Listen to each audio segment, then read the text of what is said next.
Ladies and gentlemen, good day and welcome to Angel One Limited's Q3 FY25 earnings conference call. As a reminder, all participant lines will be in the listen-only mode and there will be an opportunity for you to ask questions after the presentation concludes. Should you need assistance during the conference call, please signal an operator by pressing the star, then 0 on your touchtone phone.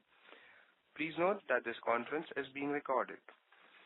This conference call may contain forward-looking statements about the company, which are based on the beliefs, opinions, and expectations of the company as on date of this call.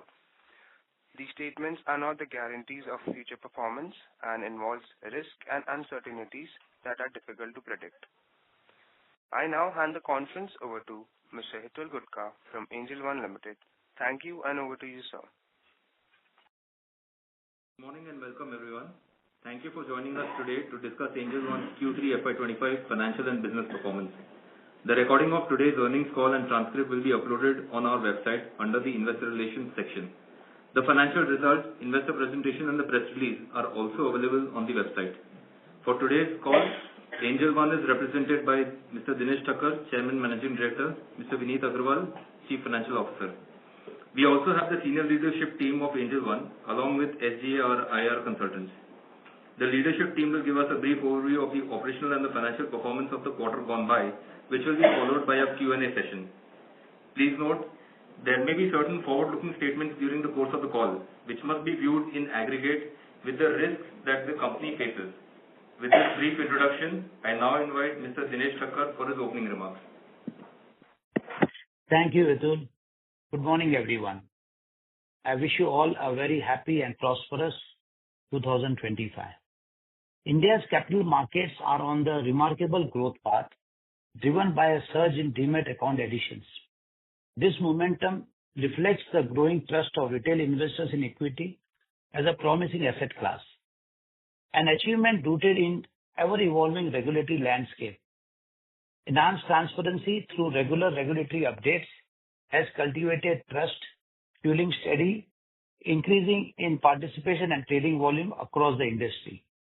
We enthusiastically support this advancement as they not only empower investors but also ensure long-term client retention, a key driver of sustainable growth for business like ours. The regulator made such an update to cultivate trust as Q3 FY25 reflects the implementation of the true-to-label framework, standardizing exchange charges with a flat fee structure regardless of turnover. This change has brought clients much-needed transparency and predictability about the cost they incur. This move was undoubtedly beneficial for clients, but it also eliminated a key revenue stream for brokers. To adapt, we took proactive steps, introducing flat fee brokerage for cash delivery orders and implementing interest charges on disproportionate non-cash collateral exceeding Rs 50,000 from mid-November 2024.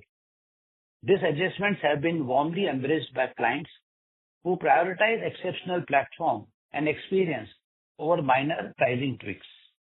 More importantly, this highlights our ability in devising effective pricing strategy in response to evolving business environment. In Q3, the industry also saw implementation of first phase of the measures to strengthen equity index derivative framework for increased investor protection and market stability. The full rollout will take place across the ongoing quarter. While regulatory changes often lead to temporary disruption and volume corrections, history shows that clients adapt quickly, as seen during the peak margin regulation between 2020 and 2021, which ultimately fueled growth through an expanded client base. This reinforces our belief that this intervention enhances client longevity and drives higher LTV across the industry. At Angel One, we estimate a short-term impact of 13 to 14% on total net income due to these charges for the period of implementation till client behavior adjustment, apart from market-driven softer volumes as evident since October 2024. Additional regulatory update on grouping monthly expiry for each of the two exchanges to 1 day of the week could bring an additional 3 to 4% decline. We will know more about the real impact of these interventions by the end of March. However, we are confident that our aggressive client acquisition strategy and normalization of trading behavior will not only bridge this gap, but also set the stage for renewed growth in subsequent quarters. Our investment in acquisition channels, product innovation, technology, analytics capability remains robust as we meet our expected increased client onboarding. Our client-centric super app strategy is central to our vision of offering a seamless, all-in-one financial ecosystem. This platform is steadily progressing towards becoming the first port of call for our clients as we expand the product portfolio to address all our clients' financial needs. I am happy to share Q3 FY25 saw significant milestones, including a beta launch of insurance journey within the super app, the regulatory approvals for launching our mutual fund under the aegis of Angel One Asset Management Limited and portfolio management services under Angel One Wealth Limited. I am also delighted to announce the launch of wealth management brand, Ionic Wealth by Angel One. Srikanth will provide further detail on this. We continue to expand our offering across broking, MTF, third-party product distribution, and our foray into asset and wealth management. These achievements, coupled with our endeavor to enhance personalization algorithms, position Angel One as a comprehensive non-banking financial service platform, empowering our client to create long-term wealth. Our assisted business channel also scaled up the mutual fund distributor network, contributing to a growing mutual fund AUM. Based on behavioral insights, we refined client engagement through improved discovery on the app. We are continuously investing in improving the NXT platform for our assisted business partners, empowering them with comprehensive visibility of client activities across incremental product offering and better tools to offer clients a curated service experience. To help our high-quality business partners further expand their customer base, we have piloted super local activity that leverage targeted localized insight and tools. This strategy helps bridge the gap between digital convenience and personalized community-focused interactions. Operationally, we achieved healthy results despite headwinds, adding 2.1 million clients, with 88% coming from Tier 2 and Tier 3 and beyond cities. Our consistent focus on growing market share is evident with 26 basis point sequential expansion in our share across India's total Demat account to 15.9% as of December 2024. Furthermore, our overall retail equity turnover market share expanded by 41 basis points to 19.7% in Q3 FY25. Angel One remains focused on sustainable growth with strong control on unit economies. The digital model facilitates economy of scale with superior LTV while optimizing our cost of acquiring clients. As a result, we can maintain our robust profitability metrics amid the evolving external environment.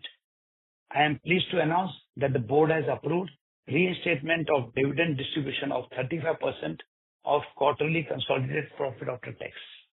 I now invite Saurabh to provide further updates on the distribution business. Thank you, Dinesh Bhai. Good morning, everyone, and I wish you all a very happy new year. And thank you for taking the time to join us today. I am excited to share our progress across key areas of our business over the last quarter. We have made strong strides in enhancing client experiences and expanding our product offerings. In the mutual fund distribution business, we achieved a major milestone in December 2024 with nearly 9 lakh unique SIP registrations, our highest ever. For the past 2 consecutive quarters, we have recorded over 2 million SIPs, reinforcing our position as the second largest player in the incremental SIP registrations and continuing to increase our market share.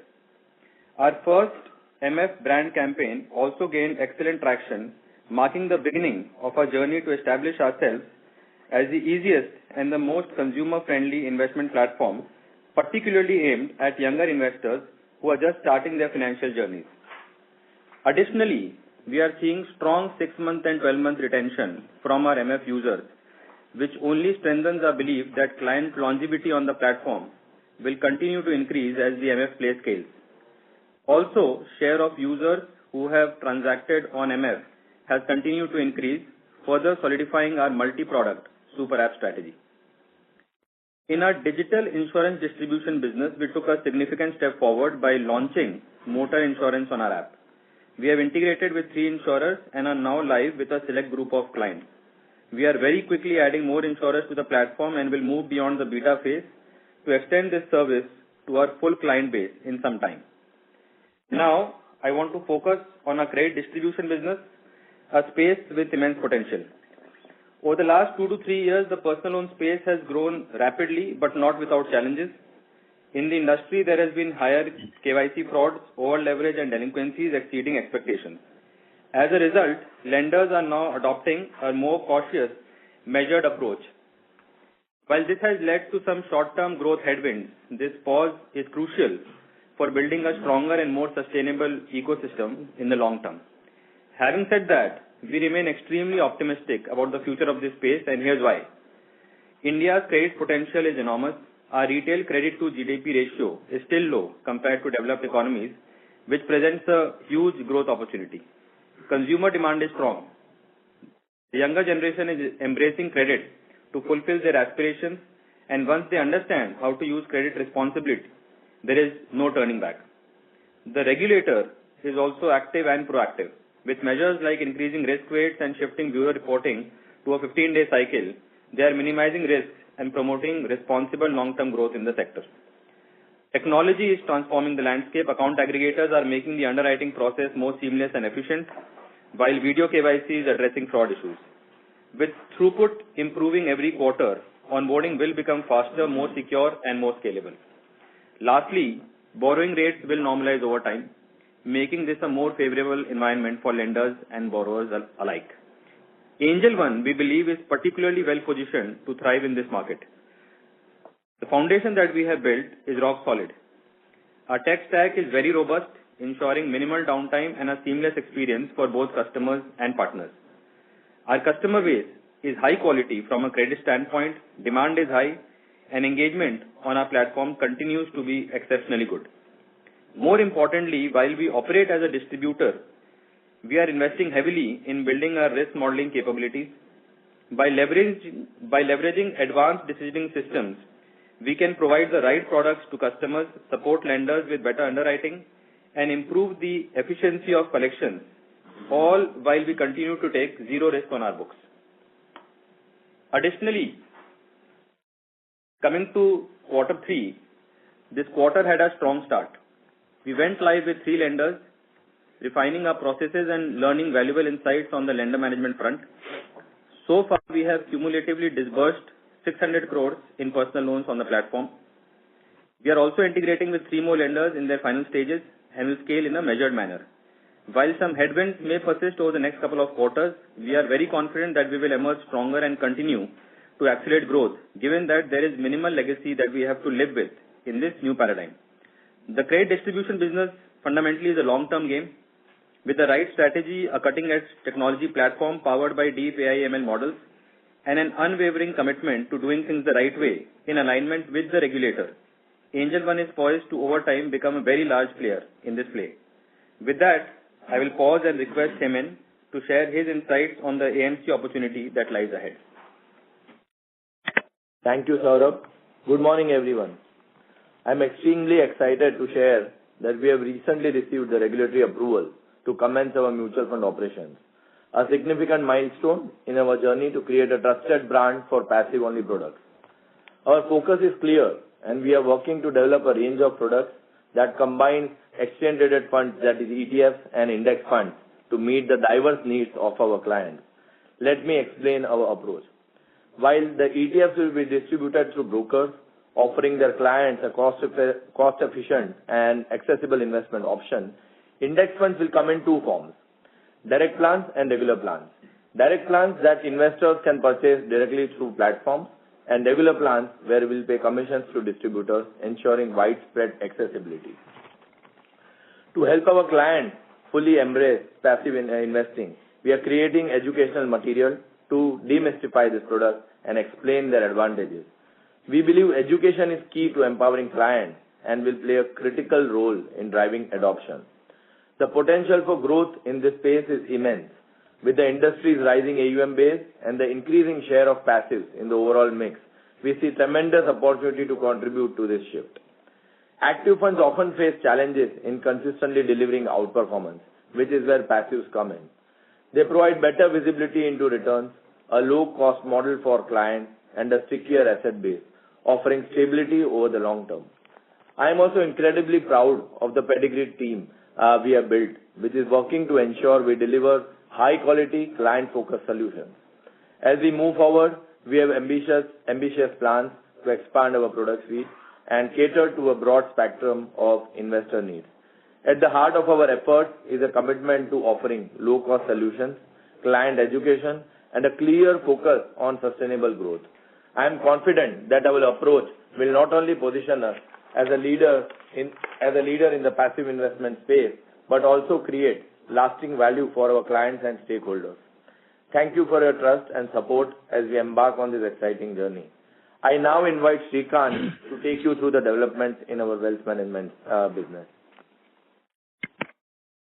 Thank you, Hemant, and good morning, everyone. Interesting times in India's wealth management industry as we are entering a very pivotal phase, and we have often quoted the triple multiplier effect, which essentially comprises of a growing number of high net worth individuals, appreciating assets, and also incremental savings as everyone's income sort of also increases year on year. Yet, despite this promising growth opportunity, the current structure of the industry remains largely evasive for a very emerging segment, which is what we call as the middle belly of the segment. We believe this is an opportunity not just to grow, but to redefine how wealth is managed. Our vision is simple, and we are very ambitious to reimagine conventional wealth management. We aim to blend our deep domain expertise, our core strength, with innovative technology to achieve scale and efficiency like never before. At the heart of this vision is our commitment to creating an omni-channel wealth experience. We want to give our clients the flexibility to engage with us on their terms, whether it is through DIY tools and tech or by leveraging the expertise of an experienced wealth manager. Our growth strategy rests on three critical pillars: investment quotient, IQ, digital quotient, DQ, and a very important ingredient in a high-quality wealth business, emotional quotient, EQ. These pillars shape everything we do, ensuring we deliver not only cutting-edge solutions, but also curate an exceptional client experience. To support this, we have embraced some of the best governing standards. We have constituted a world-class advisory council, an expert think tank for various asset class views, and an internal investment and a product approval committee to guide our product strategies. These are our engines of innovation, pushing us to think differently, act boldly, and stay ahead of the curve. As a customer-first organization, we rebranded ourselves as Ionic Wealth and Asset Management, respectively. The brand aspires to be the co-founder in our customers' journey of wealth creation by bringing the power of networks alongside strong investment and tech capabilities to enable their vision. We also have launched our Ionic Wealth app in both Play Store and App Store. To start with, it will allow us to provide real-time access of portfolio performance analytics and assisted client journey. This will help investors make better portfolio decisions. You can soon expect the app to bring more features based on customer feedback and suggestion as we build further based on a customer-first approach. From a regulatory standpoint, we've made significant progress. With our ARN, PMS, and RIA licenses already in place, we are ready to serve our customers. Our product offerings will focus on 5 themes: passives, quant, pipe, secondaries, and high yield.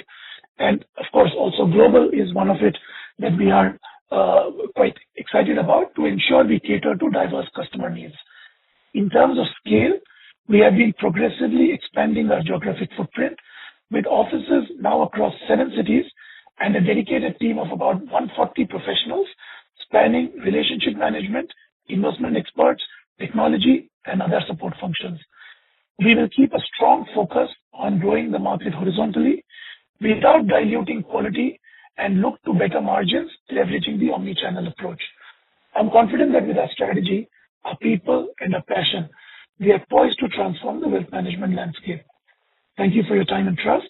With this, I'll hand over the call to Vineet to give you an update about the financial performance of the quarter gone by. Thank you. Thank you, Shrikant. Good morning, everyone. Despite the general market weakness coupled with the impact due to the implementation of new regulations, we have been able to expand our market share in demat accounts, NSE active clients, and retail overall equity turnover. Our aggregate orders for the quarter were lower by 13.8% to nearly 422 million, which also includes the impact of 4.7% lower number of trading days. This being the first quarter post-implementation of True-to-Label regulation, our Q3 FY2025 gross revenues were impacted to that extent. Ancillary transaction income, which stood at rupees 1.15 billion in Q2 of FY2025, was nil in Q3 of FY2025. Had we been able to garner this income in Q3 as well, our gross revenues would have been higher by rupees 1.1 billion. To offset this impact, we levied various charges from mid-November 2024, which led to an income of about rupees 238 million.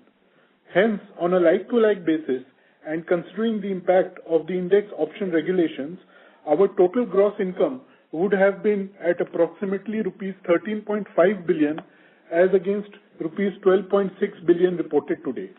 That is a decline of 10.9% sequentially against 16.6% printed now.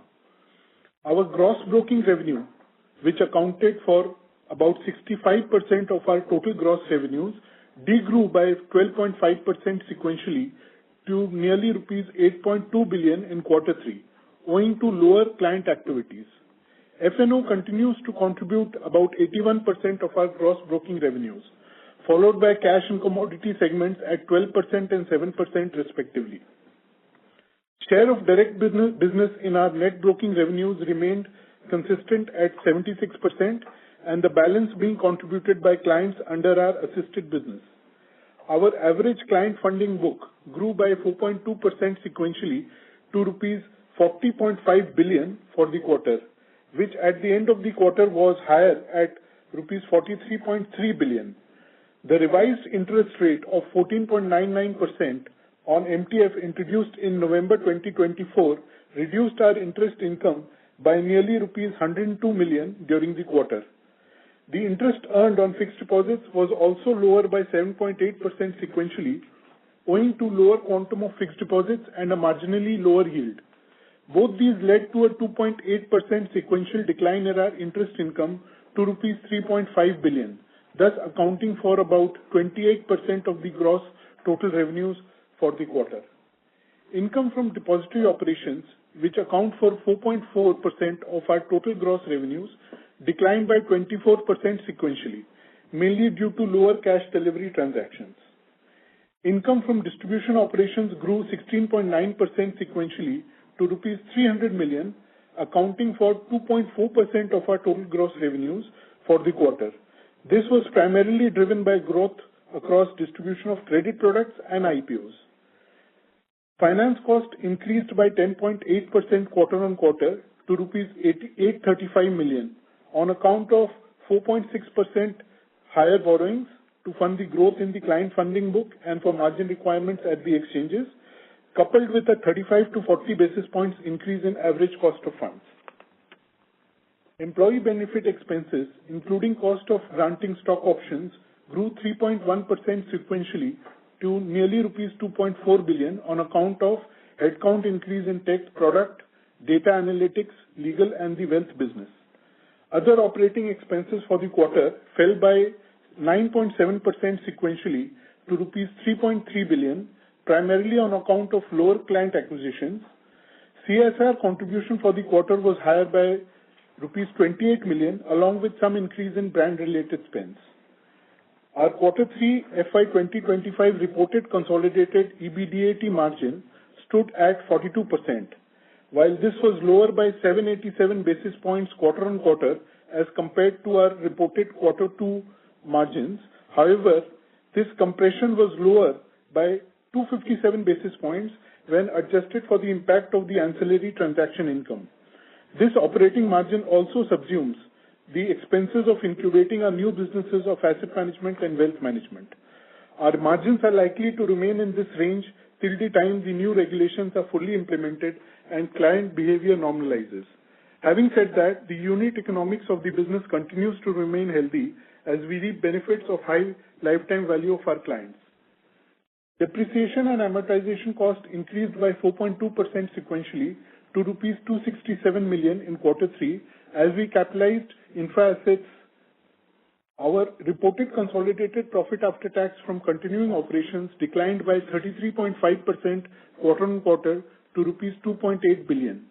This would be 16.8% lower sequentially compared to Q2 PAT, adjusted for the ancillary transaction income.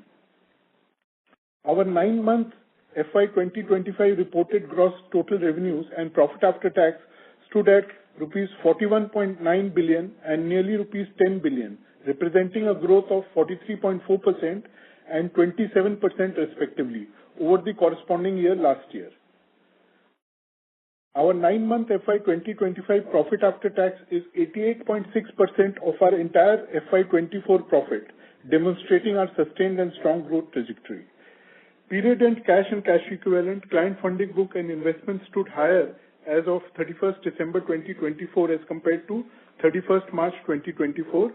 As of 31st December 2024, the margin monies from clients were lower whilst borrowings were higher when compared to March 2024.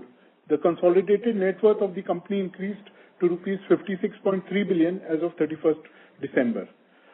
Our 9-month FY2025 annualized return on average equity remains healthy at 33.3%. As the business normalizes, we strongly believe that our ROE should trend back to our historical levels. With this, I conclude the presentation and open the floor for further discussion. Thank you. Thank you very much. We will now begin the question and answer session. Anyone who wishes to ask a question may press star and 1 on their touchtone telephone. If you wish to remove yourself from the question queue, you may press star and 2. Participants are requested to use handset while asking a question. Ladies and gentlemen, we will wait for a moment while the question queue assembles.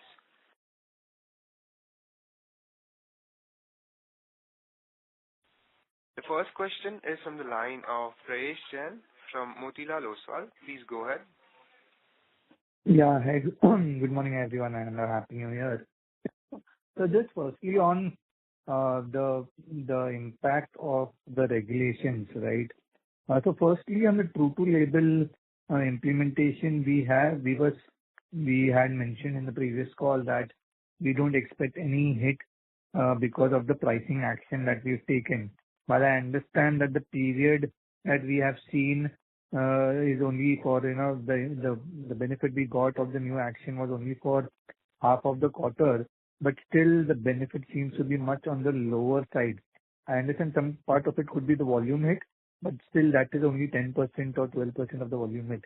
Then why, we haven't been able to recoup that part.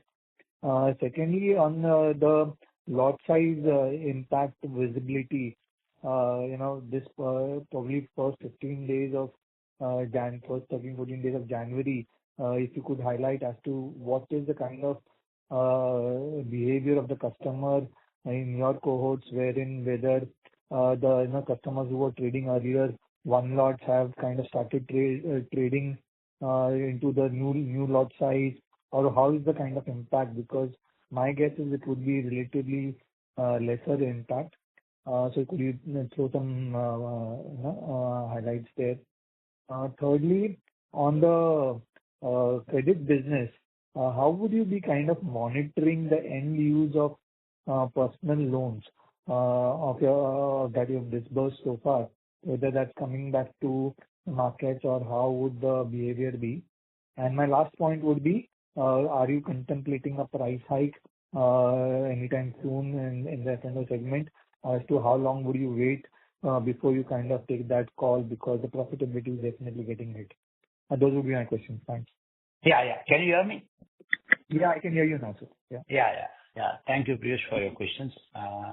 On your first question on true to label, what we discussed was primarily based on price increase that we are going to do and charges that we are going to put on collateral that we receive or non-cash collateral that we receive. But it appears to be like there will be not more than 1 to 2% difference in terms of what we had estimated and what we see. So overall, we can see that, okay, we were able to recover lots of loss from, but not fully, but maybe there's a hit of around maybe 1 or 2%. That too, as we see volume build up, I'm sure that we will be able to cope up.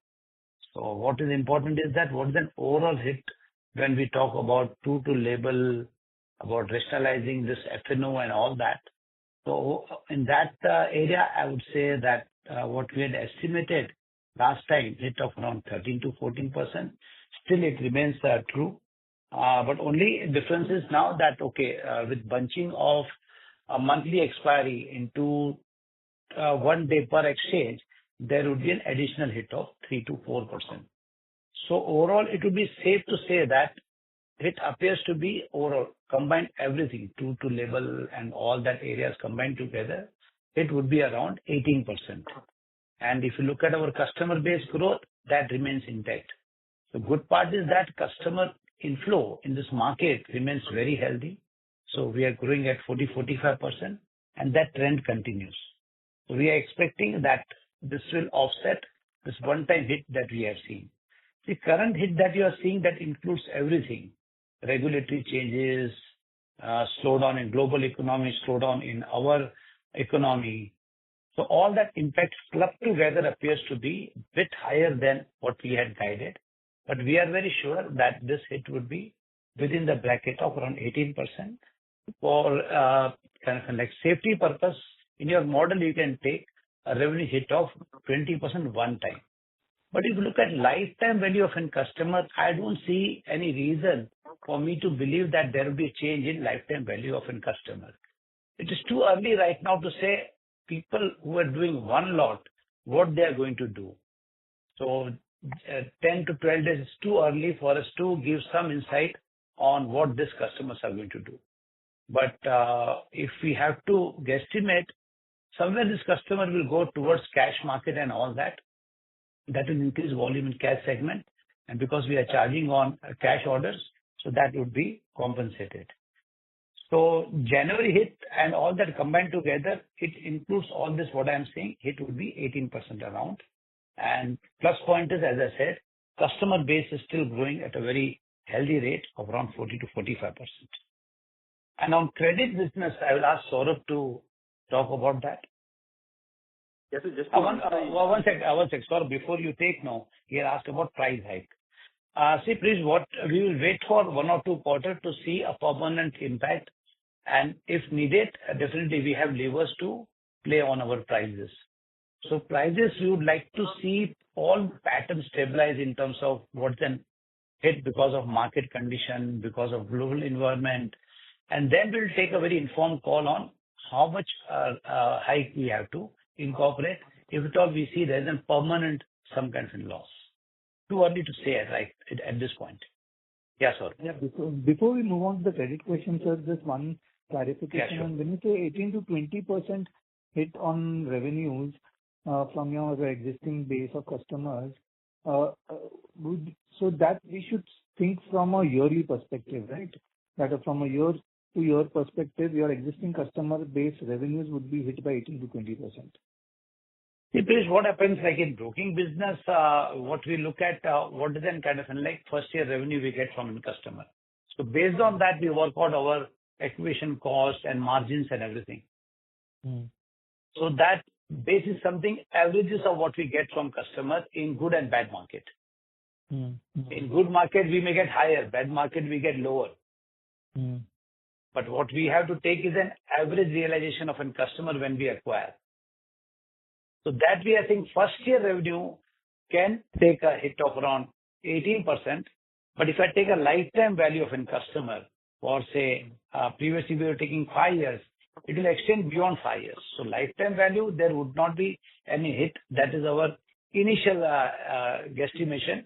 But maybe once we get a data for a few months, we will be able to extrapolate lifetime value of a customer also, whether this hit is permanent or it is just kind of like reaction to these changes. If at all we feel it is permanent, we will try to use our price hike levers. Otherwise, if we think it is temporary, revenue of a customer in terms of first year revenue is going to revert back to normal, we would be okay with this pricing because we are seeing overall OPM would be around 50%. That is what we would be comfortable with. Got that. Thank you, sir. Sir? So to answer your question on end-use monitoring, our customers, when they take personal loan on our platform via our lenders, they confirm in the journey that they won't be investing this money in the capital market. Having said that, is there a direct way to monitor end use of this money? Fundamentally, not because money is fungible, where a customer gets money from in his account and where he invests. That is not possible to understand. Having said that, we do some surrogate analysis to understand if there is a possibility that the customer is investing money back into the trading ecosystem again. And the initial analysis does not say that the number is too high. Okay.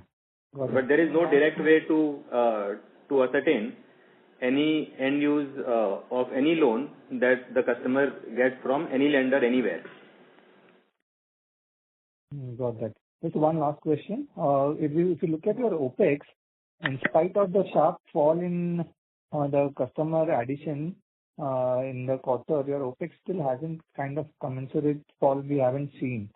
So, apart from CSR expense that you mentioned, what other expenses were kind of elevated in this quarter, and what should be the kind of run rate going ahead when we look at this? Vinit, you can take this question. Sure.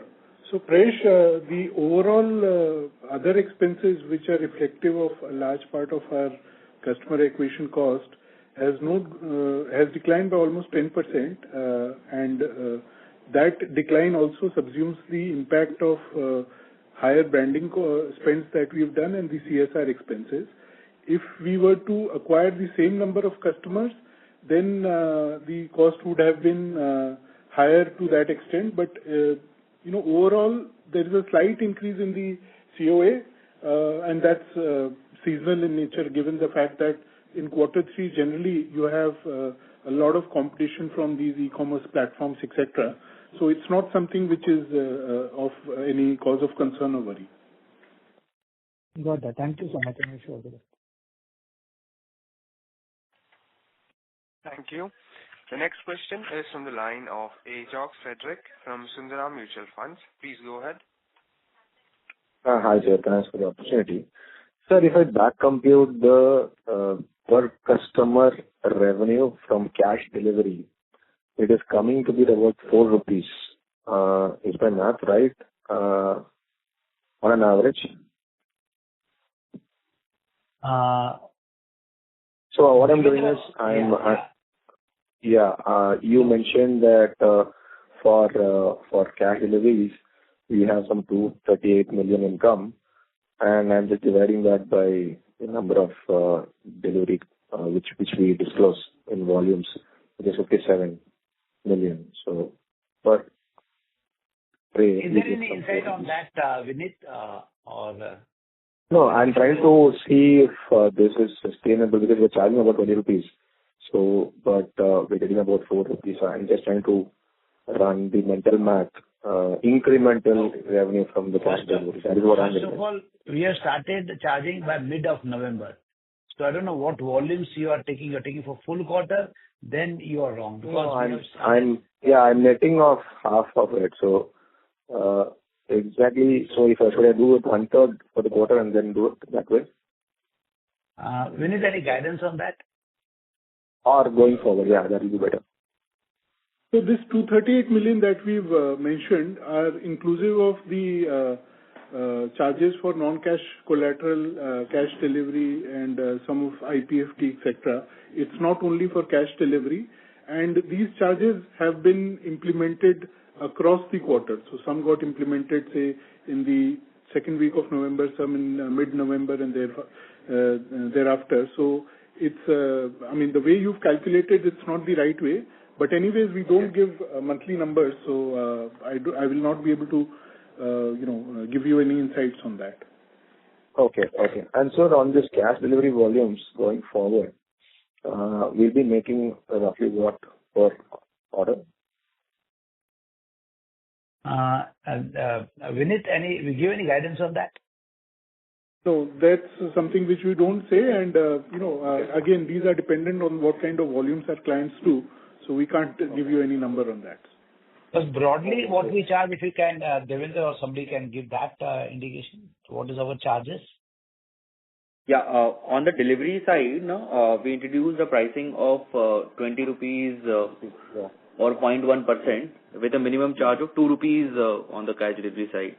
Now, the average charge will depend on the behavior of the clients in different quarters. That's the way it is.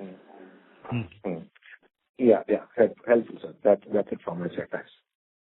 Thank you. The next question is from the line of Gaurav Gambar from Taurus Mutual Funds. Please go ahead. Hello, sir. Yeah.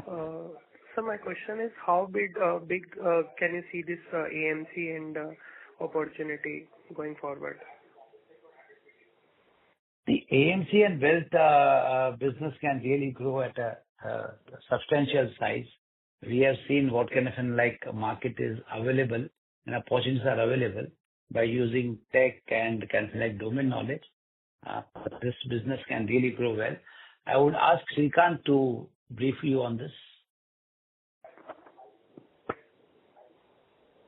Well, I think as Dinesh mentioned, we are seeing the number of SIP growth in accordance to the folio growth in almost in the same accordance as we are seeing DMAT growth. So I think that is a well-known information that how retail investors are sort of embracing mutual funds, especially on the SIP side. But as my colleague Hemen had mentioned in the call just before me, both from the AMC side, which is focusing on a very passive-only kind of a business, and also from a wealth side, where we are taking the baton and increasing the solutions to the customers using PMS and AIF for offering alternative active management routes. We are looking at giving the 360-degree solutions to our clients, and we are trying to take a very paperless approach in wherever we can, just to ensure that we are able to grow the market both horizontally and vertically. But as part of our overall growth plan, both the newly incepted businesses, which is AMC and wealth, have a significant contribution in the future growth plan of the firm. I will ask Hemen to cover, but we believe that even passive managed funds and all that, it is a right product for retail, and especially for a platform company like us, it is going to give a substantial growth. Hemen, if you can just touch upon your insight on AMC. Yeah, sure. See, the idea is that we want to be a trusted and go-to brand, go-to AMC for passive-only products, that is ETFs and index funds. So one part is expanding the investor base, right, for passive products. So we want to expand the investor base. We want more and more new investors to start investing in passive products, and that can happen by educating the customers on the benefits of passive investment strategy. At the same time, we would want to enlighten customers investing into active funds or the underperformances of active funds over long term, that why it is difficult to keep beating the benchmark on consistent basis. So we'll have to highlight that to the existing customers who are investing in active funds, that till now you have been ignoring passive funds, but with passing time and with markets maturing, passive funds will have to be included as part of their overall portfolio.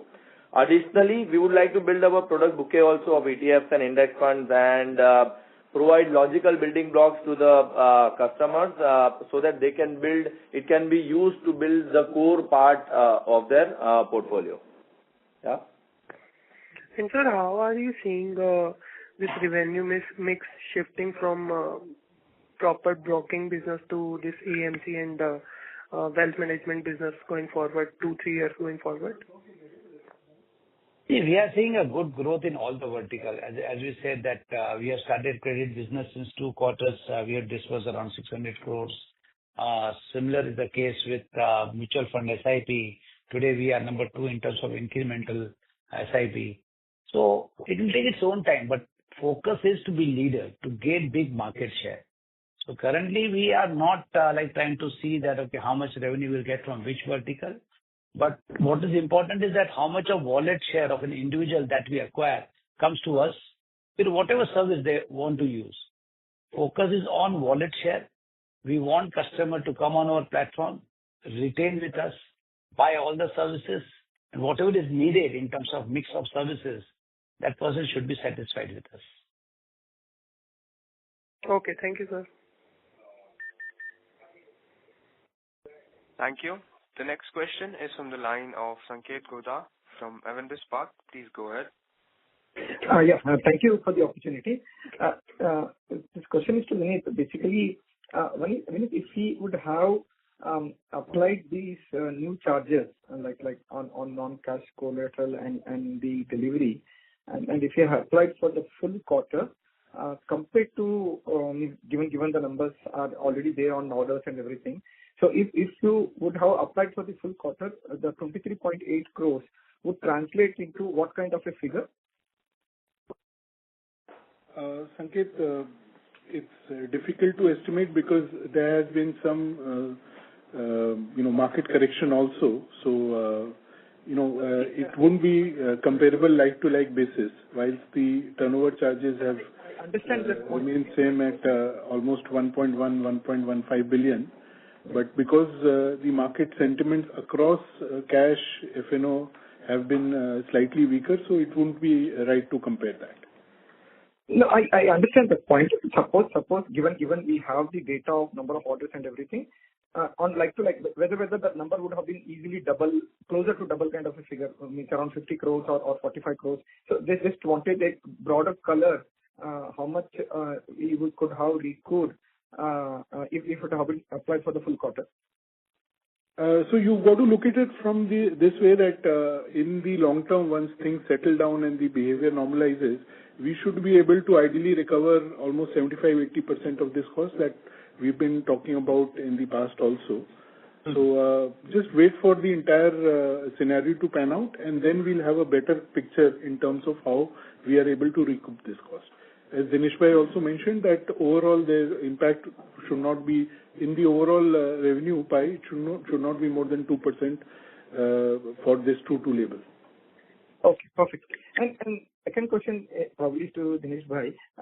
Sir, you said that the impact on net revenue could be in the range of 18 to 20. So just wanted to understand, you are making second quarter, which was of no regulation as a base.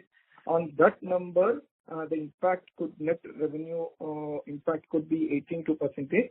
And if it remains, you believe that this 18 to 20% impact will get only reset in the third quarter of FY26. That's the way I need to understand, right? And then the second point is that this 18 to 20, if you are saying on net revenue, because the rules are probably applicable to derivative, then on broking, this impact could be as high as 30 to 35%, only broking line item. I mean to send it broking line item. See, Sanket, when a customer comes, he uses all the services, F&O, cash, commodity, uses margin trading. So we have to see impact on total revenue that we get from customer. So for us, whether that person trades in F&O, cash, commodity, or margin trading, it becomes a part of our broking services. So that way, we will always calculate what's the impact on net total revenue that we get from customer. Because when we acquire a customer, we check what's the revenue we can get from this customer. Okay, we don't decide that whether this customer who is onboarded will start cash market or will start F&O and all that. Just to segregate F&O does not reflect proper business model of Angel One. Okay. So what is important over here is that this market are cyclical. It is like a mutual fund industry. When you say you will get a CAGR of 14%, there would not be any year you will get 14% consistent return. Sometimes you will get 8, sometimes you will get 22. But what we work out is averages. Similarly, in our business model, we have to work out averages that we can get, the average revenue that you can get from customer. Whether quarter 2 represents that kind of cohort, not necessarily, because we take data of almost 8 to 9 quarters and see what kind of revenue we can get when we acquire a customer, average revenue. There will be a bad quarter, there will be a good quarter. If I extrapolate quarter 2 and say that this is the revenue we would have got for a year, that would have been wrong. Because if I take quarter 2 and a growth of 40%, it will hit the roof. So what is important for you all is to understand what is an average revenue this broking house can get. So based on that average, you form the kind of baseline. Then you see what is the customer growth that we are getting. It's around 40 to 45%. Adding all that, you can work out a model for 3 years, 5 years. Otherwise, if you go by quarter in quarter, it is very difficult to predict this kind of businesses.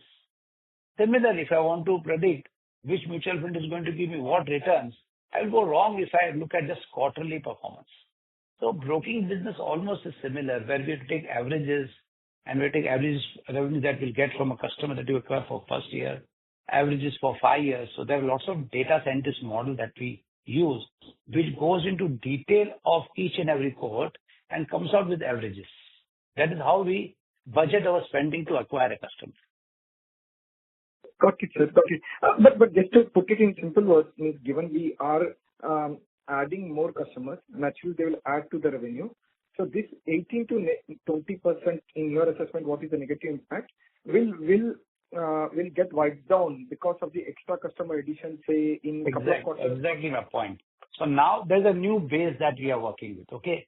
So this is a one-time correction.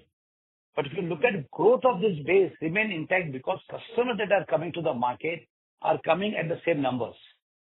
Right. And not only they are coming at the same numbers, in fact, their spending in second year, third year is increasing. They are buying more products. So we have to look beyond broking now. Currently, whatever we are talking is based on broking revenue. But maybe in few quarters, we'll start talking about revenue from other verticals that our services they are using. God. So, but sir, this 18 to 20, you believe a couple of more quarters of pain, then it will get reset by maybe we'll see the similar revenue by of what we delivered in second quarter, I know this is a difficult question, but just asking whether it will be visible in say second quarter of FY26 that you will see the same revenue what you delivered in second quarter of current fiscal year.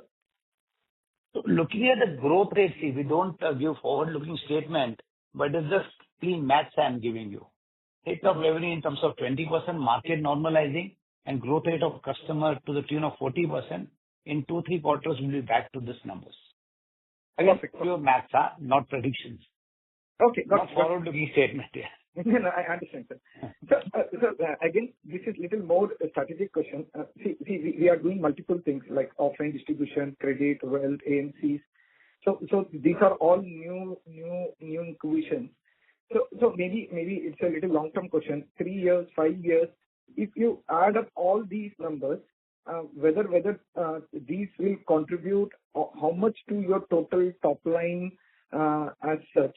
I mean, internally, whether you have made a target that this should be contributing at least say 15, 20, 30, 40, whatever the number would be as a percentage of the total revenue. And at what level of the contribution you believe all these businesses will break even and add to the bottom line? Just long-term question, maybe not on immediate basis, maybe 3 years, 5 years, when you see these things will play out materially in top line and bottom line in that sense. Please, Aniket, very interesting question, but I don't want to sound as if I'm giving some forward-looking statement. But what I believe, youth, like when they are onboarding this platform, they want all the services on one platform. So you can check the data that, okay, how much they are going to spend on broking services, investment, how much they are going to spend on insurance, lending product, how much they are going to put money in mutual funds and wealth management. So we believe that we will get the substantial portion of their wallet share for all the services. So I believe that we are looking at how to get into wallet share and how to get a market share where we say that whatever vertical we are entering, we have a leadership position in next 5 years. So based on that, I would say that we would be substantial player in all the services that we are offering. Like we started mutual fund. When we started 6 quarters back, we had a clear-cut view that we want to become a leader in this segment. So today, as we speak, we are number 2 in terms of incremental SIP.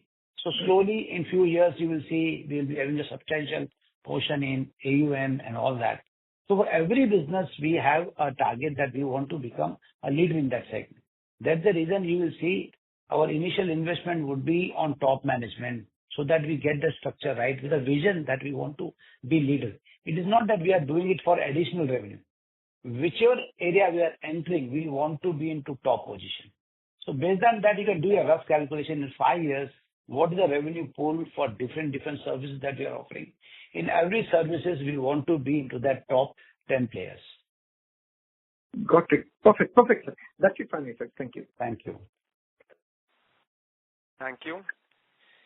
A reminder to all participants that you may please limit your questions to 2 per participant, as there are several members waiting for their turn. The next question is from the line of Nidesh Jain from Investec. Please go ahead. Thanks for the opportunity. So when you talk about price hike decision, so what that decision will be based on? Whether you will look at payback period, LTV, or what data point you will try to make it equal to prior versus today versus prior to regulation? Right. So what we look at that we are focusing on business model which can give an OPM of 50% on a very sustained and long-term basis. So very important is if we can just work out a lifetime value, which is not easy, it takes some time.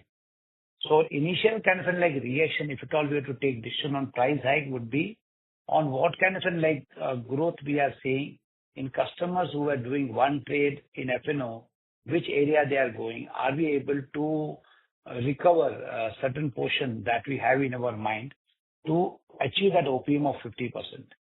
So if at all we see we would not be able to maintain this trajectory of OPM of 50% for this business, we will take a call on price hike. And by OPM, you mentioned, you mean EBITDA margin, right? The reported EBITDA margin that we report. Yeah, right. Yeah. And secondly, there is a sharp decline in trade payables on a Q-on-Q basis from 9,400 crores to 6,500 crores. So what is the reason for that decline, and how should we see that trend going forward? Vinit, if you can take this question. Yeah, Prayesh, so this, Nidesh, this is in trend with the weaker sentiments in the market. And when people trade more, they bring in more money. When people trade less, they keep lesser money.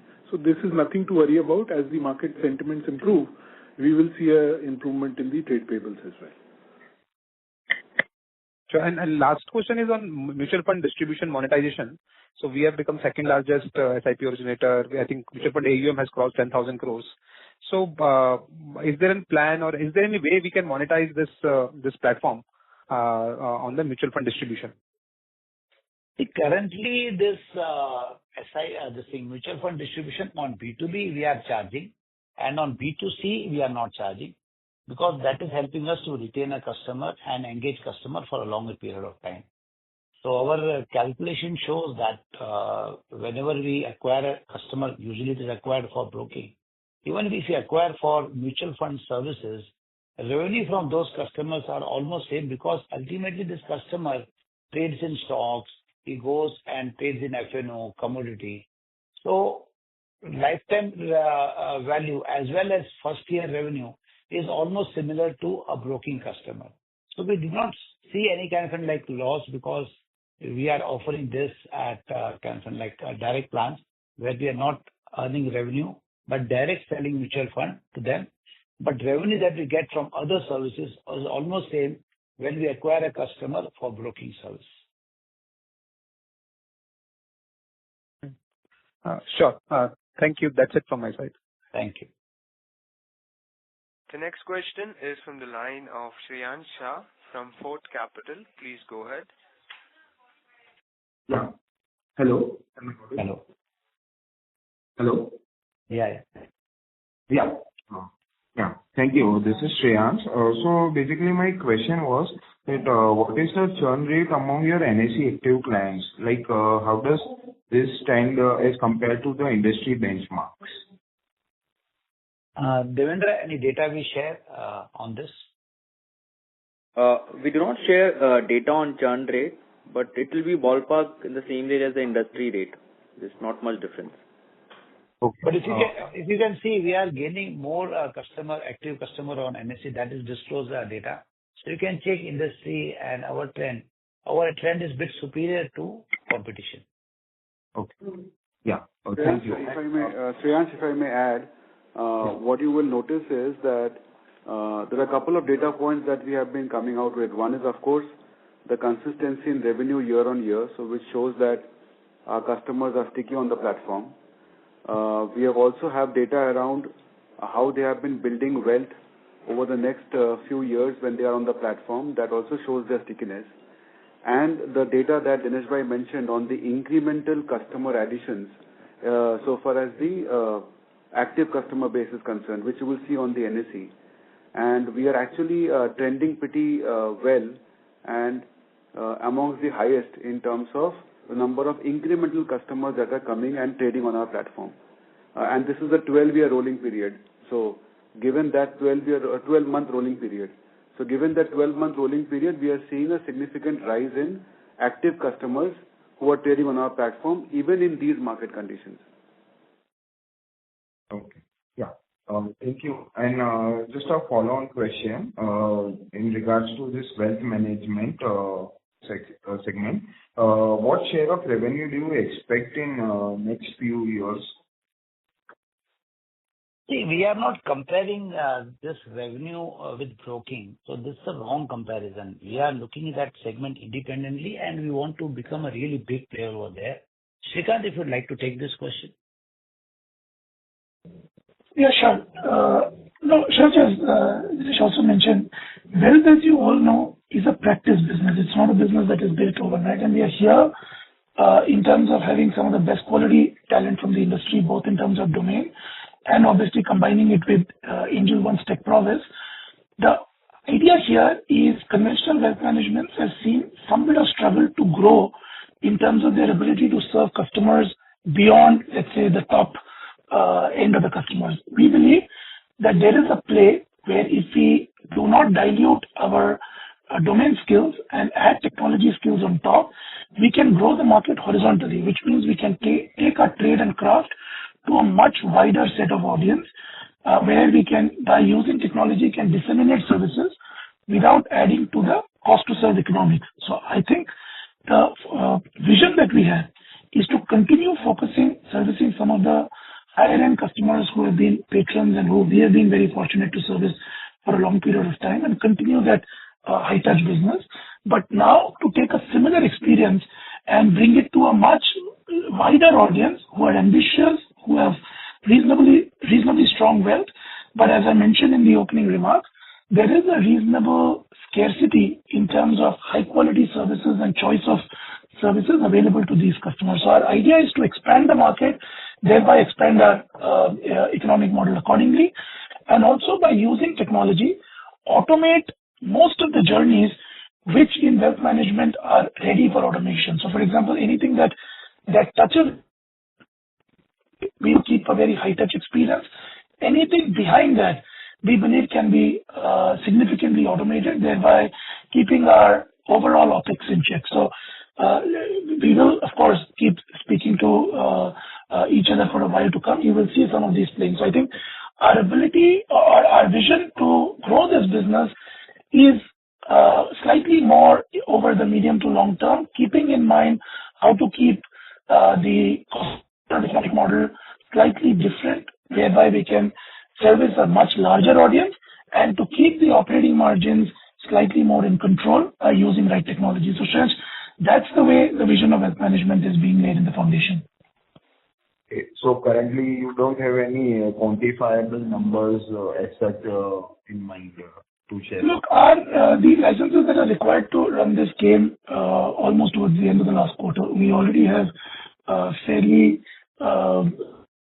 interesting pipeline, but we could have only started once the relevant regulatory approvals came in place. So I think now that they are all behind us, we expect the numbers to start picking up from here. So I think at this point of time, I'll refrain from making a forward-looking statement, but it's suffice to say that what was required to build it in terms of people, product, and license and technology, all four are in place now. Thanks a lot. That's from my side. Thank you. The next question is from the line of Sanjay Shah from Parishanta. Please go ahead. Hi, thank you for this. Dinesh, I think you partially answered the question in response to another participant, but just wanted to kind of understand that with all the initiatives that we have on insurance, on lending credit, that is, mutual fund, which is mostly passive, wealth management, by when do you think all of this will start firing on all cylinders to augment the revenue base that we have currently? Will it be more like 2 to 3 years or probably 4 to 5 years? Just an understanding of how you think the company will shape. Yeah. So already we have factored in all the costs for all this vertical, almost to a great extent, and they have started firing. If you look at mutual fund, as I said already, we are number 2 in terms of incremental SIP. In terms of credit, we have disbursed around 600 crores. Insurance journey, we have just doing a beta testing. Wealth, we just got licenses and team is in place. So I believe that already all the verticals have started contributing to the top line.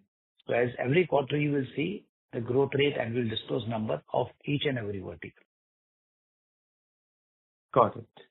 And how would you think the company would look like unless it's an absolutely unfair question, I mean, just want to get a sense of how you visualize the company to be in 3 to 4 years' time as compared to where we are right now? Size of the company would become bigger, but we want to be a platform company, except for wealth management, where we would be looking at ultra HNI business. But what is important for Angel One is that how we can use technology to disrupt and make inclusive for everyone, all individuals across the country to get the service whatever they need in terms of their personal finance. So what I see in next 3 to 5 years is a platform company where revenue is coming from all different services. So customer has a faith in terms of when they onboard, they are sure that they will be guided, advised on all the services, what they're looking out for. We are not a company who would be just selling or pushing all the products. We'll be using lots of AI tools to understand, personalize every cohort, every person's requirement, and be fully connected with the ecosystem. So what we would be in 3 to 5 years would be fully connected platform with the whole ecosystem and would be having a good insight of every individual who onboards on our app, and we'll be able to guide in terms of their cash flow, their goals, their requirement. Would be totally a different company than what we are today. So we are investing heavily on those tools and those kind of innovations. And you will see every quarter, you will see some kind of incremental kind of innovations we would be bringing on our platform. Understood. Thank you very much.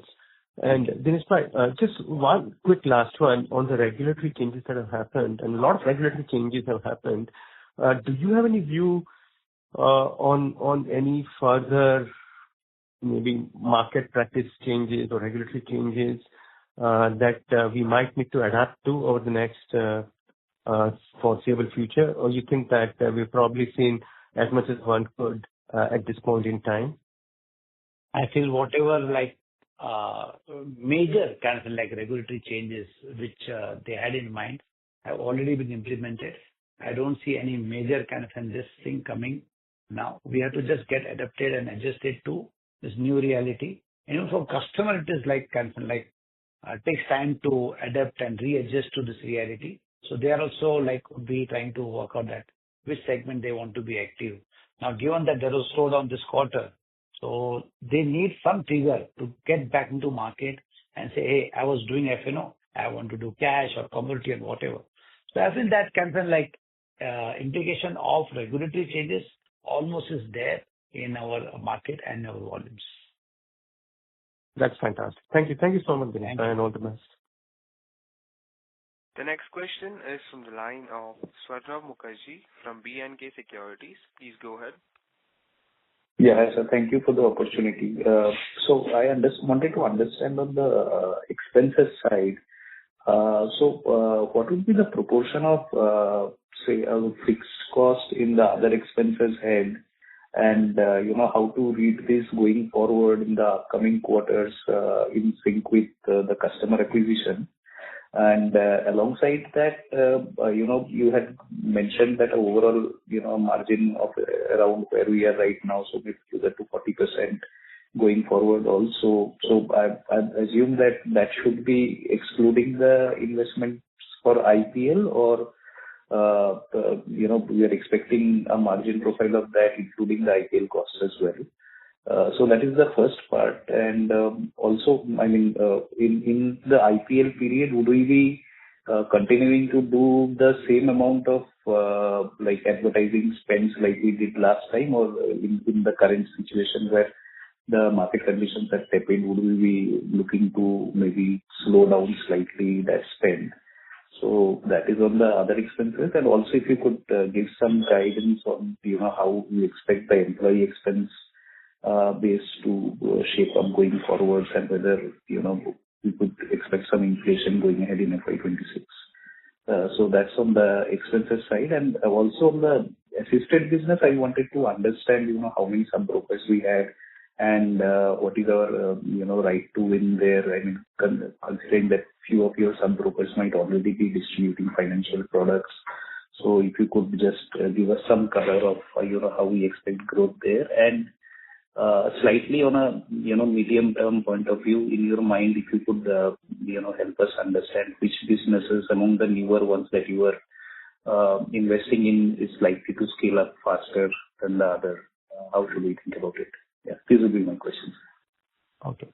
First of all, on expenses side, almost we have taken majority of expenses, except for CEO would be joining maybe in next start of the financial year.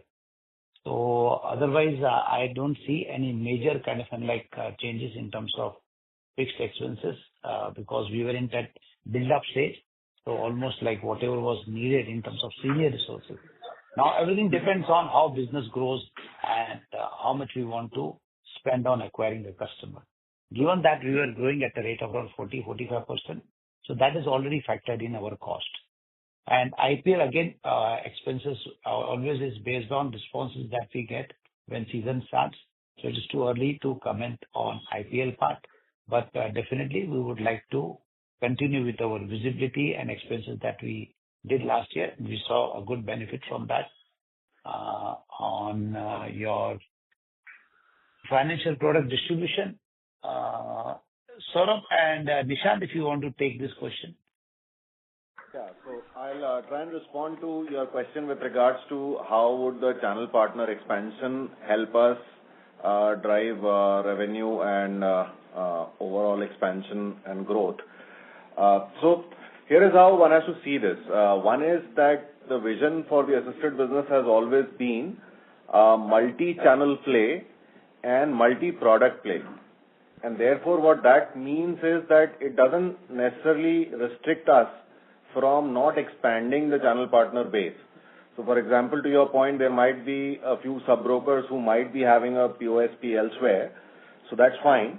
But also, there would be a large portion of sub-brokers who might not be dealing in insurance, and that is the first port of call that we would, of course, drive.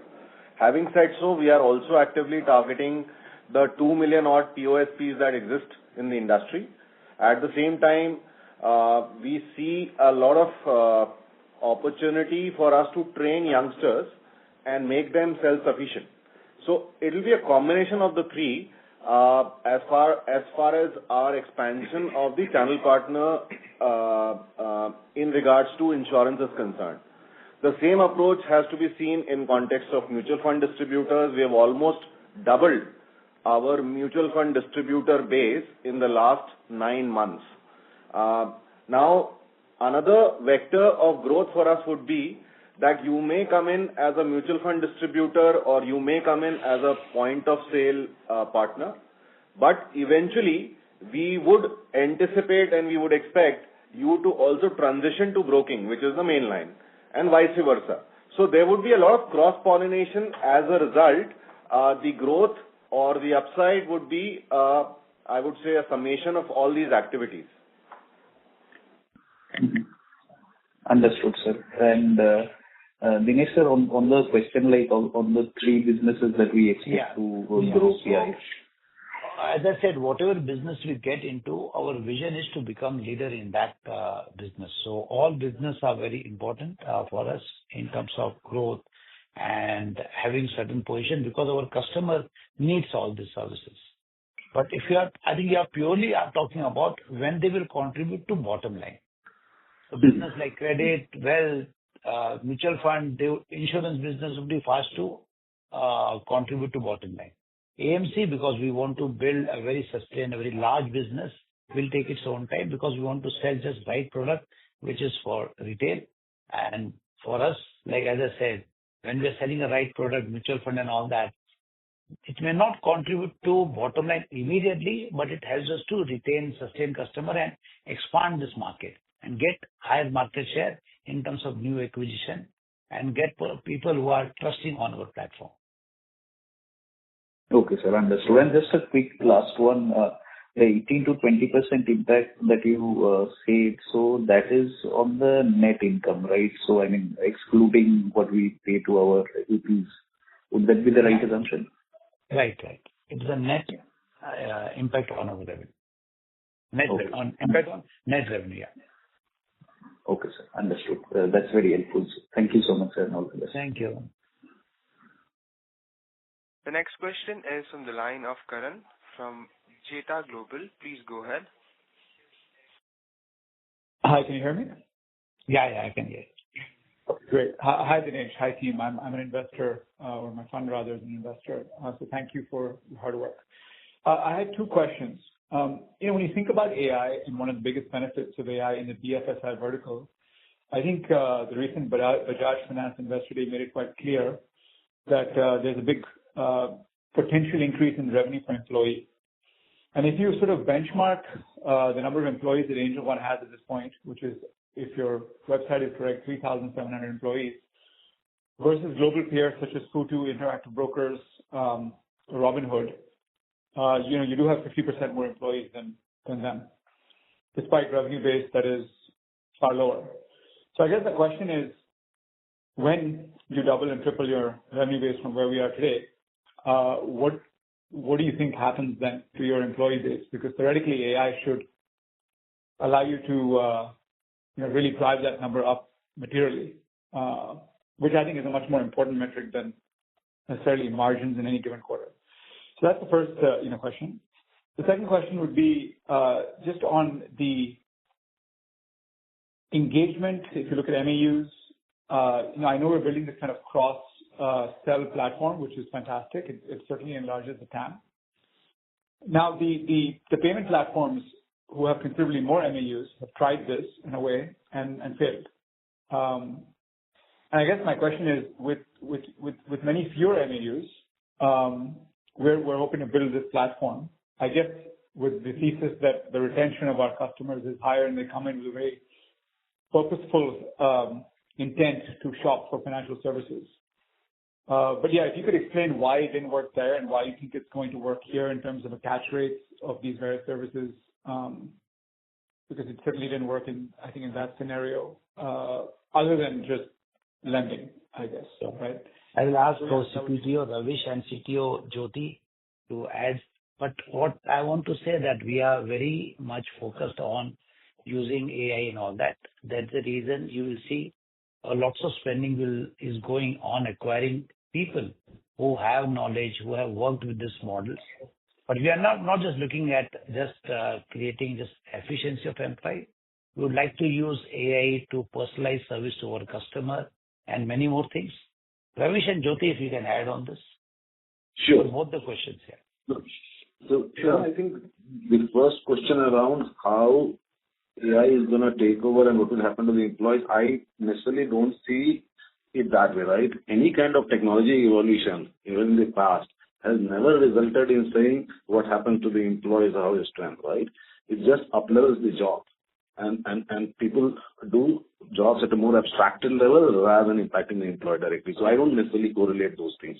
AI actually should bring in goodness to us and better personalized experiences to our consumers, which we are committed to, and we have started and poured into that to personalized services. So that will be the answer to the first question. The second question, can someone repeat that?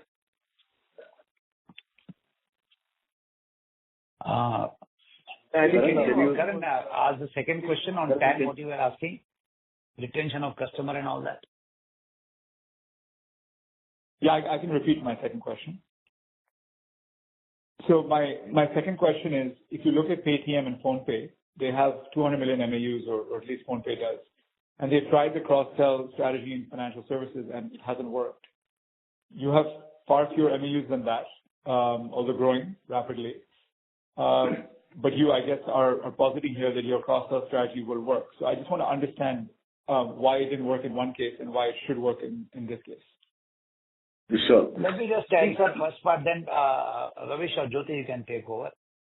The cross-sell brand should have and stretchability what they can sell. So maybe we work hard on seeing that, okay, whether we are able to get cancer like, first of all, visibility and top of the mind recall where people are able to connect with their services. So maybe what we are doing in terms of working on brand visibility and trying to work out creatives is helping us. Second thing is that when we build any platform company, immaterial of whether you're using AI or not, to build a platform company takes lots of expenses. Once you have built, capacity of that platform is immense. So as we acquire more customers, you will see our proportionate to what customers we are acquiring or revenue we are getting, our cost will not grow proportionately. On other things, Ravish or Jyoti, if you can take. Yeah. Sure. Sorry. So sorry. Your question, right? So we already leverage Copilot, whether it's for code completion or for automation of few manual activities already, right? So we are working very closely with Microsoft on figuring out how Copilot can improve developer productivity and how we can automate certain tasks which were previously done manually. And Karan, if I may also add, the stickiness of the customer is actually depends upon the intrinsic nature of the platform. So like you compared ourselves to, say, a Paytm. So the point here is that our hero product has been equity. And in an equity, a customer has exposure on a platform and he is investing money, he is investing stocks, he is holding them, and therefore his ability to stay on the platform is far more longer than comparing, say, to a platform which is a payments-driven platform, where the stickiness of the customer is limited because there are several payment platforms, each of them giving out offers, so the customer generally follows an offer to maximize his own gain. And to that extent, therefore, the inherent nature of the platform also determines how super app in our case will be more successful. And then therefore, it is this very sticky customers to whom we are selling other products and services. And that ensures that our super app strategy is here to stay and will be far more beneficial when compared to the platforms that you mentioned. Hope that also addresses your question. So I would also like to kind of chime in here. Given my past experience, what I'm seeing is that the adjacencies also play a role. So to the point which Amit just made, if as a consumer I'm coming into a platform like a PhonePe or a Paytm, taking a payment first approach, I'm not necessarily seeing an adjacency in a Paytm mall or a adjacency in a travel unless there's a payment involved, or a adjacency in investments. I'm looking for subject matter expertise, and which on occasions it has been perceived by the consumers that these platforms have fallen short of it. The very fact that PhonePe has so heavily, I would say, promoted motor insurance is a very concerted effort to redivert the active users that they have towards a particular segment. So the point one is making is that a very, very fragmented adjacencies have not necessarily worked. Now, how it differentiates and distinguishes us is that we have always been equity first approach. Our consumers who have come in so far have come in from a equity first use case. Now, when an adjacency like a mutual fund or an adjacency like a insurance or an adjacency which could be in the form of a wealth product is pitched to that consumer, the receptivity of that consumer is far higher. That's what our experience so far suggests. And I'll also kind of re-emphasize on the point which Amit had made and Dinesh Bhai had also touched upon, which is that if you look at even a consumer who's coming from a mutual fund first approach, the moment that consumer shifted into broking, we are seeing similar revenues from that consumer coming by. And therefore, what this is telling is that adjacencies is a very, very important component in terms of the decision making. Now, that's one take on what your question was. So just to add, Karan, to know what Amit and Nishant are highlighting, I think whenever we look at other platforms like PhonePe, Paytm, they are kind of operating in the space of money flow, while they are helping and making it easier for people to flow the money into various services. But when you look at our services, we are kind of operating at the end point of that money flow, where that money gets deployed, wherever it's investment, whether it's insurance, whether it's lending. These are the end points of money.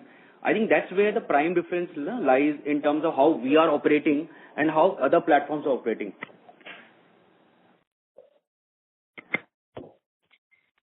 Got it. Thank you. Thank you. The next question is from the line of Shobhit Sharma from HDFC Securities. Please go ahead. Hello, am I audible? Yeah. Yeah, hi sir. Thanks for the opportunity.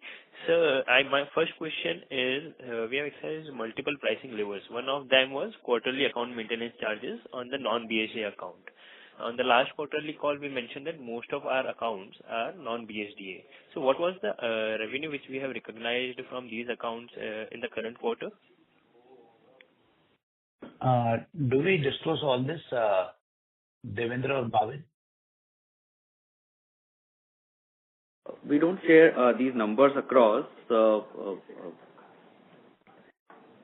This part of other income is where it gets accounted, Shobhit, but at an overall level, this is we don't share the point-wise numbers.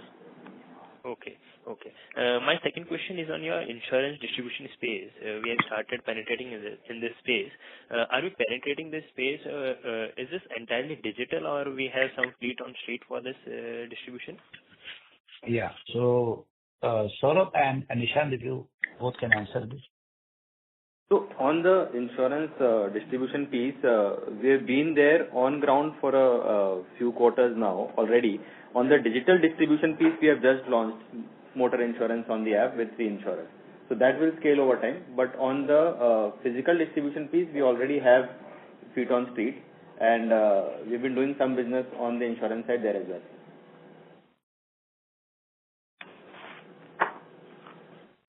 Does that answer your question? Yeah. So, on a follow-up on this, like we have seen the largest distribution platform on this space is a fintech, and they have also provide support at the time of claims, which provides trust to the consumers for buying the policy via them. What kind of support does Angel One provide their customers if they procure insurance from them? So we have just launched the buying journey for the customers, the claim support, and all of those things, to ensure that we have the best experience for the customer is getting built and will get built over the next few quarters when we integrate deeply with our lenders, with our insurers, and solve the claim journey. Okay. Thanks for this helps. Thank you. Ladies and gentlemen, due to time constraint, this was the last question for today's conference call. I would now like to hand the conference over to Mr. Dinesh Thakkar for his closing comments. Thank you for joining us on the call today. I hope we have answered your queries satisfactorily. Should you require any assistance, please feel free to contact Hetul Gutka, Head of Investor Relations, or SGA, our Investor Relations Advisors. Have a good day. On behalf of Angel One Limited, that concludes this conference. Thank you for joining us, and you may now disconnect your lines. Thank you.